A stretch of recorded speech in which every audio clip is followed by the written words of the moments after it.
Hello, everybody. How's everyone doing? It's Friday, TGIF. I'm such a dork. I always say that. Guess what it is today? It is Foodie Friday. And no, I do not have another Misfits box to open, but I do have something really exciting to share with you. So, by a show of hands, it's a big group here. Who likes mac and cheese? Raise your hand. And more importantly, whose kids like mac and cheese? I know everybody loves mac and cheese. And honestly, when our daughter was, 2, 3, 4, and used to give us a hard time about whatever we cooked that night, and that was before we were completely vegetarian, I am guilty of going into the cabinet and making the Annie's organic mac and cheese, which had dairy and all extra stuff. It's still organic, yes, I know, but it's still loaded with sodium and dairy and inflammation and blah, blah, blah. So then, years later, we were like, that's it. Whatever we make, whatever I make, the kids are going to eat it or they're going to go to bed hungry. Yeah, we got mean. But you know what? I really, truly believe as a parent, as a fitness professional, as a health, wellness advocate, that is the biggest gift that you can give to your children, no matter how hard they fight you, or even a teacher. If you don't have kids, those students, they're all your children, right? And so the biggest gift that you can give to them is teaching them about health through nutrition and teaching them about food and how food is medicine. So guys, last night, and I totally stole a recipe, right? I've tried a couple different vegan mac and cheese recipes where I made them from scratch with cashews, right? Because, a lot of vegans will use cashews, soaked cashews, as like a cream-based sauce. This recipe I found yesterday, I will share, actually, shout out to Vegolab, at Vegolab, Vegolab. This was their recipe. It's a nut-free vegan mac and cheese recipe. I didn't know what I was going into, right? I find these recipes, I think they look good, they look healthy, and I'm like, I'm going to make it. And hopefully it's good and my family enjoys it. So I made this last night. It was so good, so good. Thomas and Savannah were both like, ooh, this is good, right? So they were surprised because they never know what they're going to get with me.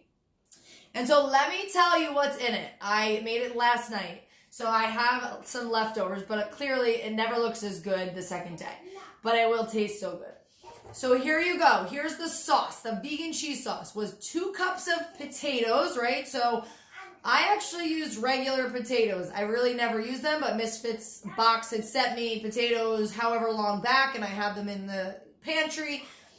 So I figured I'd use them up. So I used 2 regular plain white potatoes, or Yukon Gold. I don't know what they were. 2 cups of potatoes, 2 cups of carrots. Chopped them up, boiled them for about 20 minutes, and I'll share this whole recipe. Then I threw them in the food processor with 1 can of white beans. I used cannellini beans, just any white beans. It said northern style white beans. So 2 cups of potatoes, 2 cups of carrots, 1 can of beans, and then there was like 5 tablespoons of nutritional yeast. Now, if you have no idea what nutritional yeast is, you're not vegan, you've never heard of it, you don't have to be vegan to use it, but a lot of vegans will use it. It's like a flaky consistency, and it kind of has a little bit of a cheesy flavor. So they'll use that if they're making cheese-based things and making them dairy-free. But nutritional yeast supplies a whole bunch of vitamin B12, which that is the one vitamin that if you are completely plant-based, you need to supplement, because you can't really even have enough nutritional yeast, and even the liquid aminos have vitamin B12. So that is definitely something you have to watch if you are completely plant-based. So there was nutritional yeast, there was lemon juice, there was some plant-based milk, unsweetened and plain. I used coconut milk, not in the can, but in the regular container. And onion powder, garlic powder, and I think that's it. Blend it all up in the processor. There's your cheese sauce, right? So after I made the noodles. You can use lentil-based noodles. You can use chickpea-based noodles. You can use whole wheat noodles, whatever you want to use. But you know the lentil-based or the chickpea-based or whatever are going to be higher in protein and less just wheat and gluten. So made the pasta, drained the pasta, put it back in the pan, put all the cheese sauce on top, mixed it in really good in that nice hot pan, and then you added another tablespoon or two of the nutritional yeast again, so a little bit of salt and pepper, and then if you wanted to, 1 or 2 tablespoons of vegan butter. So I did like not even one, because I figured let me not leave that out so that I add that rich, it was just me, I probably would have left it out, but I added in an avocado oil based butter that we have. So guys, that was it. It was really actually easy, and it was so tasty. For my husband and I added some crushed red pepper flakes on there to add a little bit of a spice. And then I know crazy, we had a side of like green smoothie because I was so focused on this recipe that I didn't feel like making a whole nother side of something. So in order to get some greens, I made a whole smoothie of cucumbers and celery and some lime and almond milk and I don't even know what else. I think ginger and all sorts of yummy stuff. So spinach. So that's it. It was so good. So for Foodie Friday, vegan mac and cheese, I swear you have to try it. Even if you're not vegan and you think I'm just totally kooky. Hi, Jen.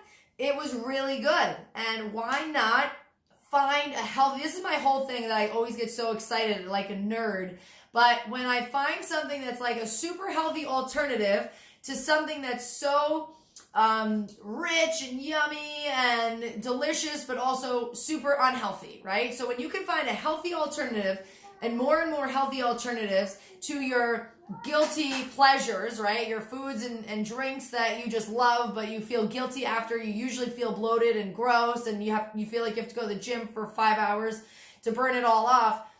I get so pumped because anybody can do it. You don't have to be vegan or plant-based in order to make these switches. And they're simple. You don't even have to tell your family, and then they love it, and you're like, yes, they got a whole bunch of great nutrients, and it was so healthy, but they loved it, and they thought it was actually mac and cheese. So that's it, everybody. I will share the recipe in the comments. Thank you, Vego Lab, for posting such awesome plant-based vegan recipes, because that one was a home run. So I'm looking forward to having more to share with everybody. So with that being said, have an amazing rest of your Friday and weekend. And that's all, everybody. Bye, Jen. Oh, whoops, knocking things over. All right. Bye, guys. Press.